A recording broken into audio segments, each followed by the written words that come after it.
네, 안녕하세요. 네, 저는 기독교 반성폭력 센터에서는 젤리라고 불리고 있고요. 주말에는 기독교 대한감리회 서강교회라는 교회에서 담임 전도사를 하고 있는 이은재 전도사입니다. 반갑습니다.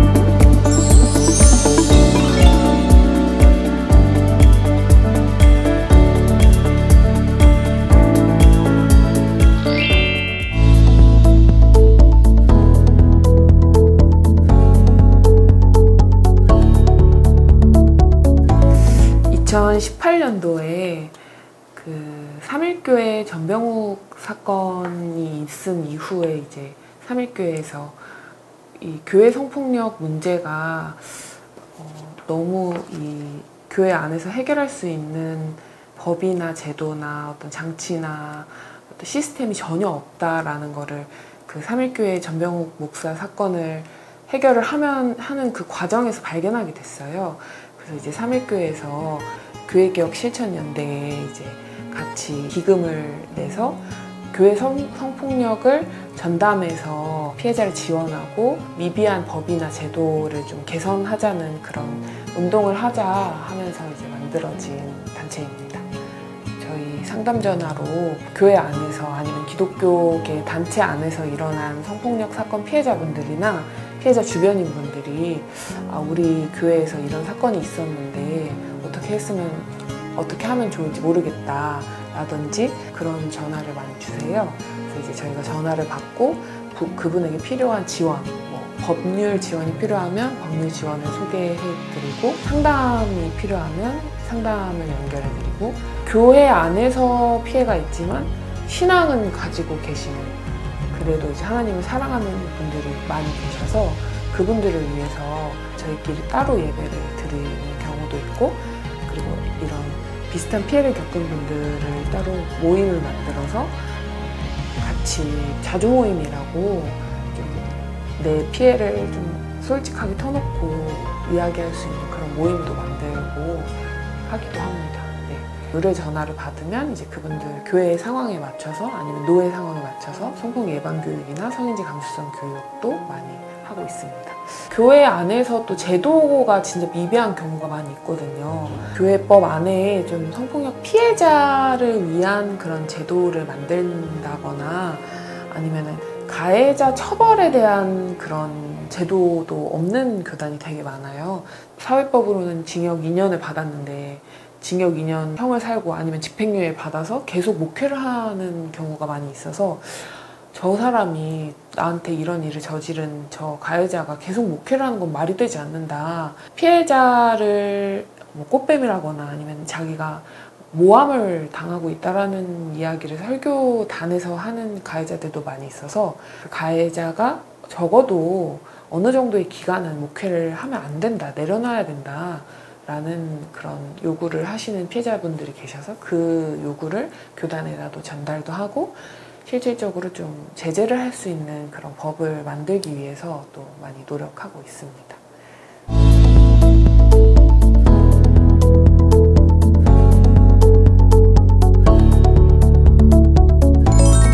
20대, 30대 여성들에게는 이제 그 2016년 강남역 여성 혐오 살해 사건이 되게 큰 어떤 울림이 됐던 것 같아요. 저는 2015년에 2016년 그 이전에 이제 그 학교에서 총여학생회 활동을 했었거든요.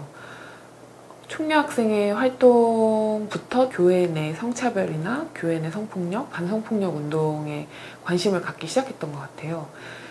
총여학생회를 하면서 좀 교계에 같이 이제 공부를 하고 있는 신학생인데 이제 누구는 당연히 사모를 할 거라고 예상하고 누구는 당연히 목사가 될 거라고 그런 고정관념이 다들 있더라고요. 동년도 6월에 감신대 교수 성폭력 사건이 언론에 의해서 밝혀져요.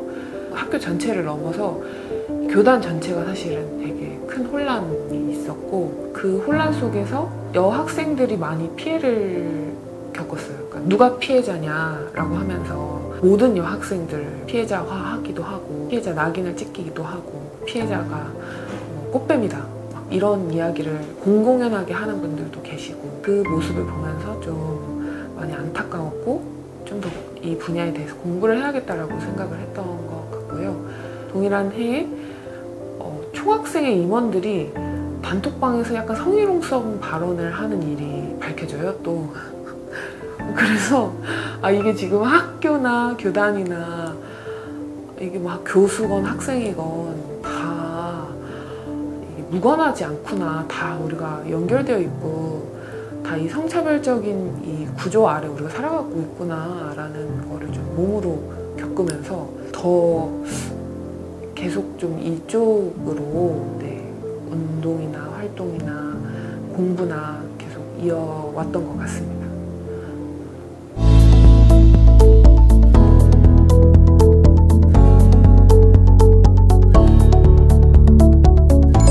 신학을 배우면서 좀 약간 그동안 제가 알고 있었던 교회와 기독교 신앙이 다가 아니었다라는 걸 그때 이제 알게 됐고요. 신학을 배우면서 대형교회에 대한 어떤 비판적인 그런 의식이 생겼던 것 같아요.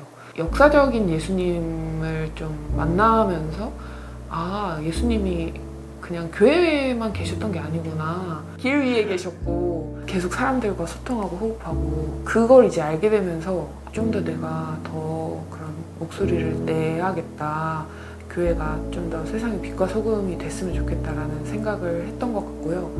그렇게 하다가 2014년에 이제 세월호 참사가 터지고 교회가 너무 실망스러운 모습을 많이 보여주고, 교회에 많이 저도 실망했지만 또 교회로부터 받은 위로가 있었어요. 또 그 속에서 그 유가족들과 함께 한 그 일부 목회자분들과 일부의 교회를 보면서 많이 희망도 얻고, 예수님이라면 어디 계셨을까 이런 생각도 많이 하고, 그런 행동과 태도들이 교회 성폭력 문제나 어떤 성차별도 사실 불의한 거잖아요.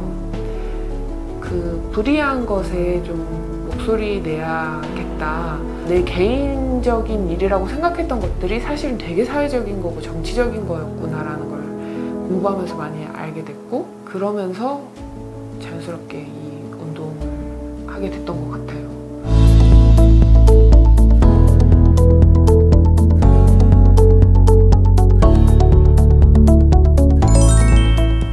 너무 당연한 일인 것 같아요. 교회 다니는 그 구성원들을 봤을 때 교회의 실질적인 구성원들의 60%는 여성들인데, 교회 안에서 뭐 의사결정을 하고 있는 구성원들의 성비는 남성이 사실 되게 대다수이거든요. 뭐 노예만 가도 남성들밖에 없고, 총회는 말할 것도 없고요. 그런 모습을 봤을 때 이게 너무 이상하다. 교회 다니는 사람들의 60%의 목소리는 어디 갔을까라는 그런 생각을 되게 자주 했던 것 같아요. 실질적인 그런 교회 안의 권력을 이제 남성들이 많이 갖고 있기 때문에,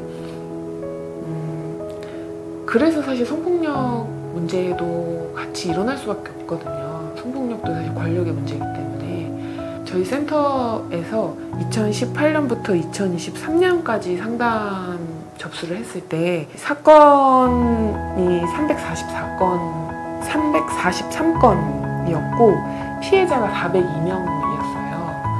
그러니까 이게 사실 한 건당 그 다수의 피해자가 있는 경우도 많아가지고, 피해자가 402명이었고 피해자 중에 이제 그럼 여성과 남성의 비율은 어느 정도냐 했을 때 사실 99%가 여성이 피해자인 경우가 대다수였고, 여서 이런 문제들이 그러니까 남성 중심적인 그런 목소리만 한국교회에 들리고 있는 이 문화 자체가 이런 성폭력 문제를 계속 지속하고 있게 하는 그런 원인이 된다라고 이제 많이들 연구하고 있기도 하고, 결국 성폭력 근절은 어떤 정책이나 법을 하나 만들어서 되는 문제는 아니거든요. 신당역 살인 사건도 있었고, 작년에 신림역 공원에서 이제 출근길에 살해당하신 그런 사건이 있었는데, 그 사건 이후에 정부에서 장갑차를 뭐 해체하겠다. 장갑차가 있으면 성폭력 사건이 없을까? 아니면 밤길에 여성들이 다니지 않으면 성폭력 사건이 일어나지 않을까? 사실 다 대안이 될 수 없는 거잖아요. 성평등한 문화가 있어야지 사실 성폭력은 결국에는 그 성평등한 문화로 근절할 수밖에 없는 거라서, 그래서 이제 저희가 성평등한 문화, 성평등한 교회를 같이 이야기하고 있습니다.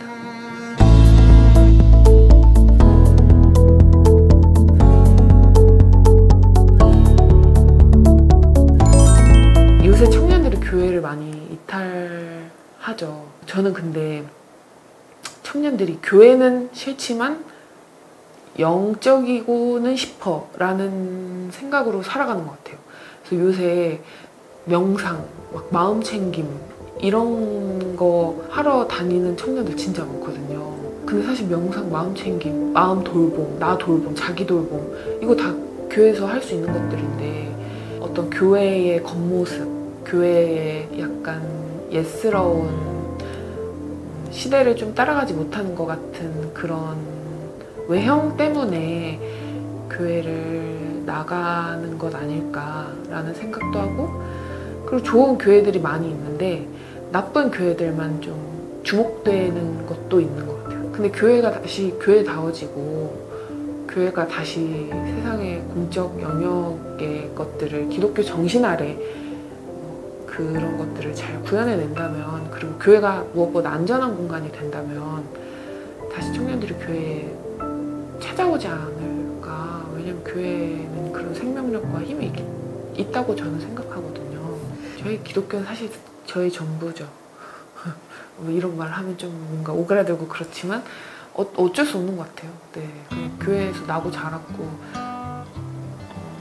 늘 기도하고 하나님 안에서 하나님과 함께 살아가려고 노력하고, 그거 벗어나서 상상할 수가 없고, 네, 그리고 제가 교회 다니지 않더라도 저는 그런 마음으로 살 거라서, 네, 근데 그게 그 기독교 아닌가. 네, 그래서 딱히 교회를 이탈하는 청년들이 많다고 걱정을 안 해도 되지 않을까요? 하나님은 교회 바깥에서도 크신 분이시니까, 네, 교회 바깥에서 하나님과 함께 잘 살아가는 청년들이 많이 있는 것 같아요.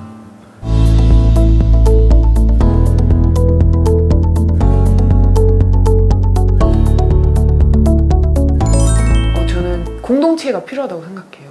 네, 근데 그 공동체가 사실 바로 교회고, 그래서 어떤 좀 대안적인 모습의 교회를 많이 만들어갔으면 좋겠다, 많이 만들자라고 같이 좀 제안하고 싶고, 그런 대안적인 교회 공동체를 좀 계속 발굴했으면 좋겠고, 그냥 일반 기성교회뿐만 아니라 이런 교회 바깥의 교회들이 많이 있다는 걸 좀 알려주면 청년들이 그런 교회들로 많이 찾아가지 않을까 싶어요. 그래서 제가 하고 싶은 건 교회가 필요하다고 생각하지는 않고 공동체는 필요하다라고 생각합니다.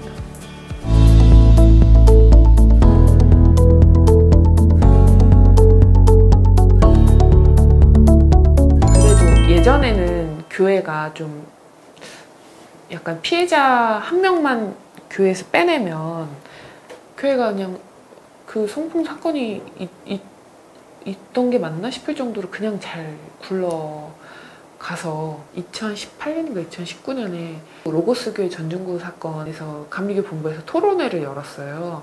근데 그때 이제 그 교회 측 성도님들과 신방 전도사님들과 부목사님들이 와서 폭력 사태가 있었거든요. 그 뒤로 좀 트라우마가 생길 정도로 진짜 물불 안 가리시고 막 잡아 끌고 피해자 데려와! 막 피해자 20명이라며 20명 다 데려와! 막 이렇게 이거는 좀 안 좋은 의미의 인상 깊었던 기억으로 남아 있어요. 그렇지만 이 피해자 편을 들고 있는 교회들이 점점 많이 생기고 있다. 요새는 개교회가 담임 목사한테 목사님 이렇게 하시면 안 된다라고 얘기하시는 성도님도 많이 계시고, 한 번은 그 교회 재판 하는 장소 바깥에서 교회 성도님들과, 그러니까 피해자를 지지하는 교회 성도님들이 다 같이 피켓팅을 이렇게 하고 있었는데 출교 선고가 된 거예요. 근데 바깥에서 막 그 권사님들이, 할머니 권사님들이 막 서로 붙잡고 울면서 울시다가 한 분이 약간 리더로 보이시는 권사님이 우리 하나님께 찬양합시다 이렇게 하시니까 갑자기 막 찬양을 부르시는 거예요, 다 같이. 근데 저는 그게 약간 이상하기도 했는데 너무 약간 울컥하는 장면이었어요. 권사님들의 이 따뜻한 품이 어떨 때는 너무 부담스럽지만 어떨 때는 사실 그게 이제 그 한국교회의 자랑이잖아요. 근데 그 할머니 권사님들이 그렇게 막 하시는 거 보면서 피해자의 편이 되면 정말 끝까지 편이 되어주시는 거구나 라는 것도 많이 느꼈고, 지금 이제 특히 감리교회 사건이 많이 있거든요. 감리교회 사건 있는 교회 장로님들이 모여서 지지 발언도 하시고, 피해가 있었던 교회들 이런 대책위를 모아서 다 같이 교회 성폭력 근절 기도회를 하자, 막 이런 이야기를 막 하시는 걸 보면서 우리가 하고 싶었던 것들을 직접 개교회 권사님 장로님들이 막 말을 해주시니까 막 제 속이 다 시원하면서 너무 막 이렇게 흥분됐던 그런 기억, 좋았던 기억이 있습니다.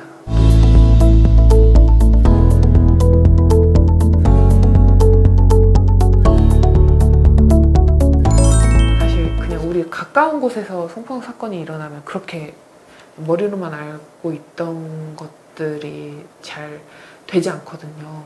우리가 좀 미리미리 성폭력은 예방이 제일 중요하고, 혹시나 이 사건이 있을 때는 한국교회가 교회 성폭력 피해자의 조력자가 됐으면 좋겠다라는 얘기를 하고 싶은데요.